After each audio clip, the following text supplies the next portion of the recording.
Britain had imagined America going communist after the Great War. Because of America's lack of respect for the nobility's born-to-rule system, and England had been on the verge of civil war in 1914 over the Irish Home Rule Bill, the labour strikes, and women being arrested for demanding the right to vote.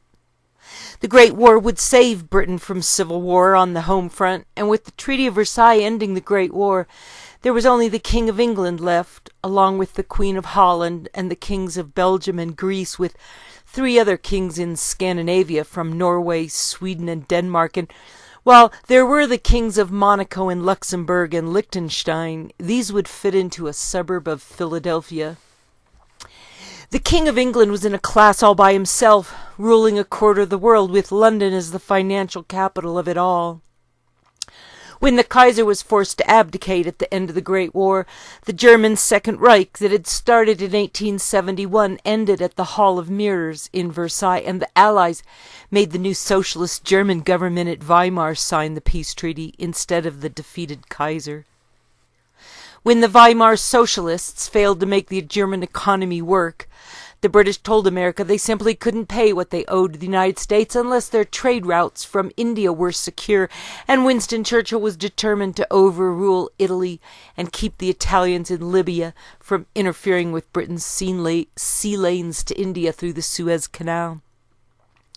America was about the free market, and the marketplace was where anonymous people could come to buy anonymous commodities, and if it's on the table, it's for sale.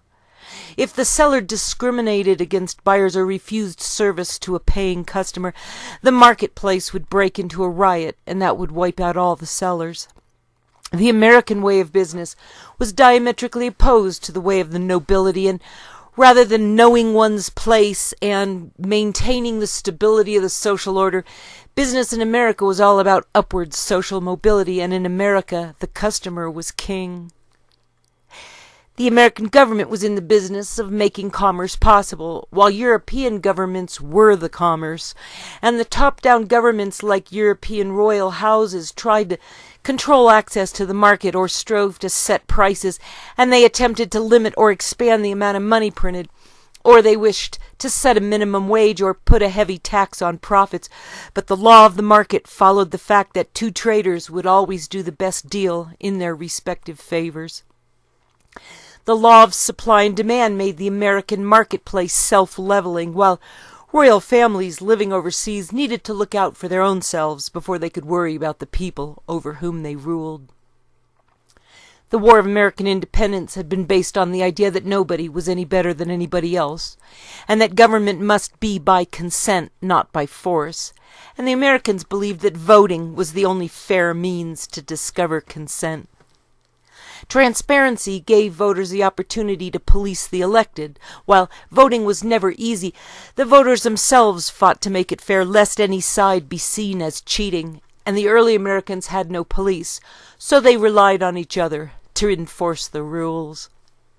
All the states in early America printed their own money, and the new American government did not demand that the states pay taxes, but asked for donations, and because most states, especially the South, refused to give, the Treasury came up with money elsewhere, especially from a few rich Jews who donated money to the U.S. government, which was a good thing because at the time, 1/3 of Americans still wanted to remain British, and those were mostly the ones with money. In 1789, $80 million worth of U.S. bonds were sold to pay for the war against Britain while Napoleon was bringing democracy to Europe. And when the Russians beat the French, putting an end to Napoleon, America would be good for its debts up until the New Deal was put in place in 1935 that was too near socialism for the bankers, and they responded with a capital strike that FDR would blame for the slow recovery from the Depression, although he could never prove it. Banking was all about making money, lending money, and many bankers at the time just happened to be Jewish, since they'd been banned for centuries from all over, quote, from all other, quote, noble professions, close quote. While money handling had been considered a dirty, grubby job relegated to Jews, and Nazi propaganda played up the greedy Jew theme, while Hitler used Jew bashing as an economic plan to bring prosperity back to Germany by stealing from the rich and giving to common Germans, which was socialism at its best. Stealing from Jews was intended as payback for the crime done to the fatherland in the Treaty of Versailles, written by Jewish bankers, but unfortunately for Germany, the Jews did not have as much money as they had been rumored to have had. Banking was also about shipping, and in the 30s, the price of shipping in England had been falling too low to keep British shipyards in business as the result of too much foreign competition from France and Germany and Italy. So mystery submarines began sinking selected ships, either to collect the insurance or to make work for British shipyards needed to build replacements. Because the British were too busy building replacement ships, the Royal Navy said no British could help the Americans land in France in 1942 or 1943, but that Americans could come fight with the British in North Africa and especially help them in the Balkans.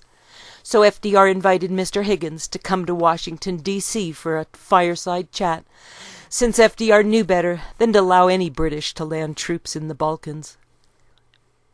The Royal Navy had 4 board lords and a chairman who would disclose an operation to the other board lords only on the day it was put into action, plans sometimes cooked up while waiting for breakfast, and when Hitler was getting Germany back on its feet, the second board lord was Lord Mountbatten, and the third board lord was married to a Chicago millionaire with easy access to American opinion, who would convince the captains of American industry that Hitler's war was winding down right after D-Day, and she told the Americans to stop making any more guns or bullets, and that would contribute to the shortages suffered by American troops right before the Battle of the Bulge. Just as the Americans were desperate for more ammo in the fall of 1944, they would have to get more bullets from England and pay English ships to bring it to them, since all the boats America could muster would be busy fighting the Japanese in the Pacific Ocean. In August of 1914, Congress wanted to buy or order ships built in England, and wrote a bill that passed the House on the 17th of February in 1915, but the Senate stalled the bill by seizing the floor and reading the long version of a newspaper, and they slept in the hallway to keep the discussion on the motion going until it failed on the 4th of March, when the Senate term expired. They all went home without voting, and when they came back, the bill was revised to include the U.S. Shipping Board that ordered $12 million worth of ships built with an eye towards American investment, and by the end of the Great War, the U.S. would own almost $3 billion worth of ships. The Americans figured that if the British were forced to keep up its own navy, they would be able to protect themselves instead of having to ask the Americans to come over to save them again. And on the 18th of June in 1935, the English-German naval agreement was signed that went a long way towards upping the budget for the Royal Navy.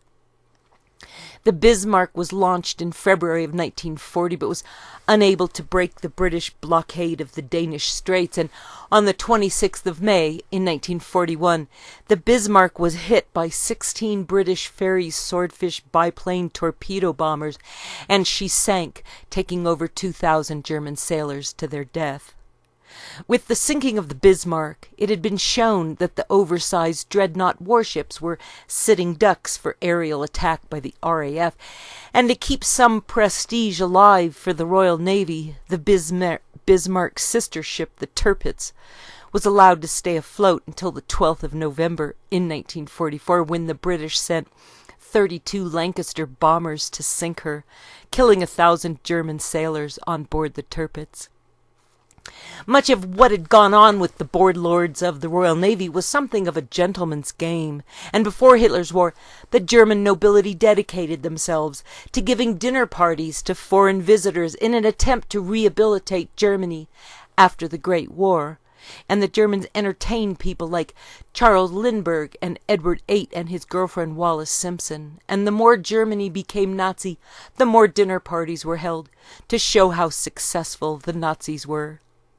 Most of the dinners came from funds recently liberated from Jewish bank accounts and were held at estates recently owned by Jewish families, and the German hosts printed up menu cards before they knew the location of all the bathrooms. And as Hitler's war was ending, advanced squads of British spies were sent ahead to ensure that those dinner party guest lists were destroyed. Although Hitler never managed to fit in with the nobility, most of his generals were of that class who